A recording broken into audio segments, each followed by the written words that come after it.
खबर बाराबंकी जनपद से, जहां 2022 के विधानसभा चुनाव नजदीक आने के चलते सभी पार्टियों ने अपने अपने उम्मीदवारों की घोषणा करना शुरू कर दिया है। आपको बता दें, जिला बाराबंकी के रामनगर विधानसभा सीट से कांग्रेस पार्टी के प्रबल दावेदारी में ज्ञानेश शुक्ला का नाम सबसे आगे चल रहा है, क्योंकि ज्ञानेश शुक्ला युवा कांग्रेसी नेता हैं जो जमीनी स्तर पर गरीब लोगों की मदद करने के कारण हमेशा चर्चा में बने रहते हैं।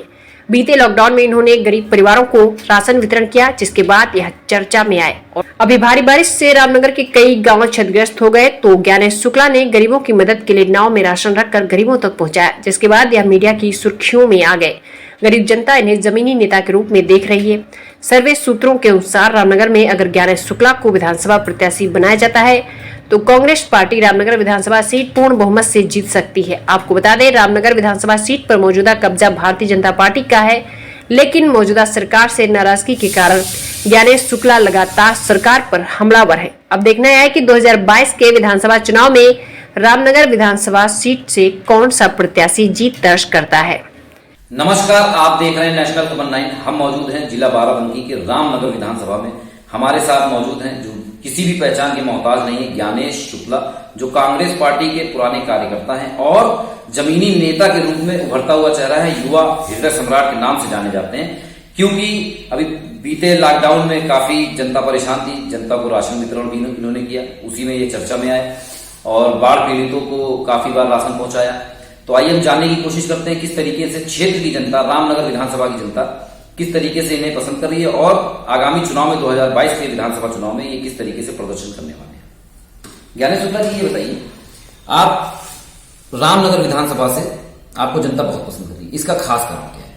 सबसे पहले आपका बहुत बहुत धन्यवाद, जो आज आप जमीन स्तर पर जा करके जनता से जो है ग्राउंड स्तर पर जानकारी ली कि जनता किसको चाहती है, किसको पसंद करती है। ये भी एक बहुत मेहनत का काम है, उसके लिए सबसे पहले आपको बहुत बहुत धन्यवाद। रही बात पसंद करने की, तो कोई यूं ही किसी को पसंद नहीं करता है। आप जनता हो, भाई हो, बहन हो, जब तक आप किसी के लिए कुछ करेंगे नहीं, तब तक आपको कोई पसंद नहीं करेगा। वैसे ही हमने रामनगर की जनता के लिए, चाहे कोरोना काल हो या उससे भी पहले बाढ़ पीड़ित इलाकों में जाकर के उनकी मदद करना हो, निरंतर हम जिस लायक हैं जनता की मदद, अपने क्षेत्र के लोगों की मदद करते हैं। चाहे वो मेडिकल इशू हो, रात हो, अंधेरा दिन हो, जिस भी समय अगर मैं अवेलेबल हूँ और मुझे जानकारी हुई है कि इमरजेंसी में ऐसे एक पीड़ित आया है, एक्सीडेंट से आया है, किसी भी तरीके से कोई भी आया है, मुझे जानकारी हुई तो मैं जा करके उससे मिला हूँ और उसको जिस तरह की मुझसे मदद की जरूरत हुई है, मैंने उसकी मदद की है। जैसा कि हम देख रहे हैं कि रामनगर विधानसभा में आप युवाओं के दिल पर भी बहुत ज्यादा राज कर रहे हैं, तो युवाओं में ऐसा क्या खास है और आप भी एक युवा मतलब चेहरा है, तो अगर 2022 के विधानसभा चुनाव में अगर आपको कांग्रेस पार्टी की तरफ से अगर टिकट मिल जाता है तो सबसे पहली प्राथमिकता आपकी क्या रहेगी? देखिए, ये तो जाहिर सी बात है, हर वर्ग अपने वर्ग को पसंद करता है।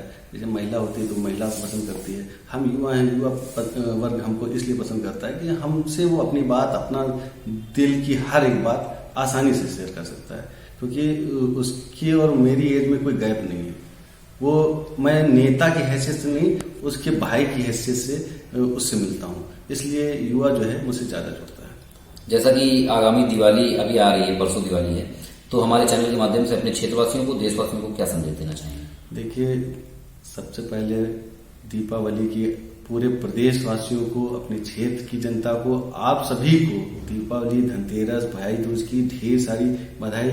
और जो हमारे पूर्वांचल में सबसे ज्यादा छठ पूजा को जो है महत्व दिया गया है, उन भाइयों को, उन परिवारों को भी, पूरे प्रदेश को छठ पूजा की भी बहुत बहुत बधाई। जैसा कि 2022 के विधानसभा चुनाव में अगर मान लीजिए टिकट मिलता है तो आप अपने क्षेत्र की जनता से क्या अपील करना चाहेंगे?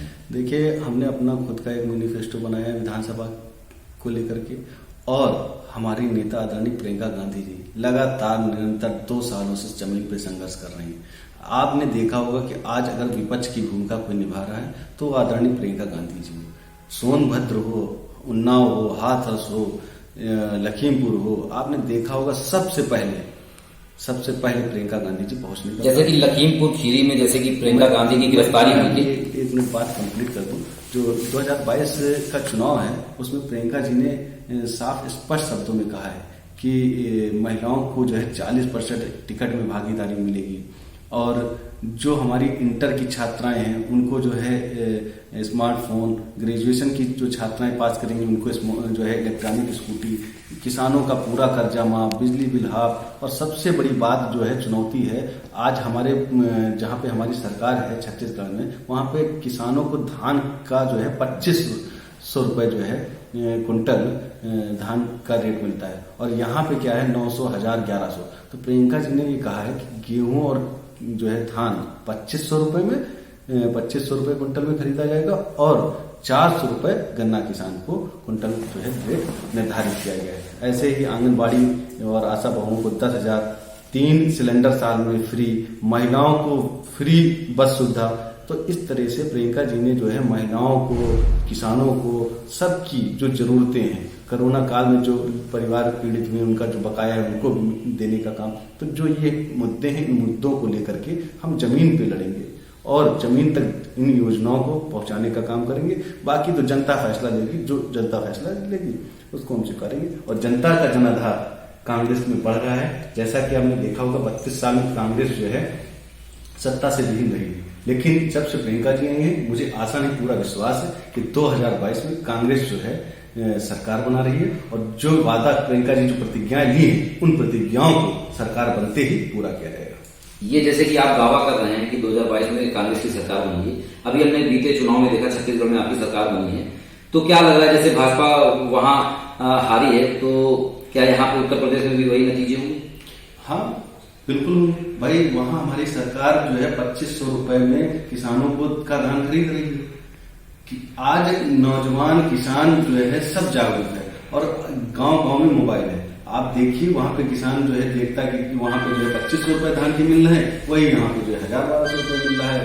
तो जो है ये सब जो है जनता देख रही है, किसान देख रही है। आज किसान सबसे कहते हैं ना कि देश की रीढ़ की हड्डी किसान है, हर नेता कहता है, लेकिन अगर वाकई में कोई पार्टी किसानों के हित की बात करती है तो वो कांग्रेस पार्टी है।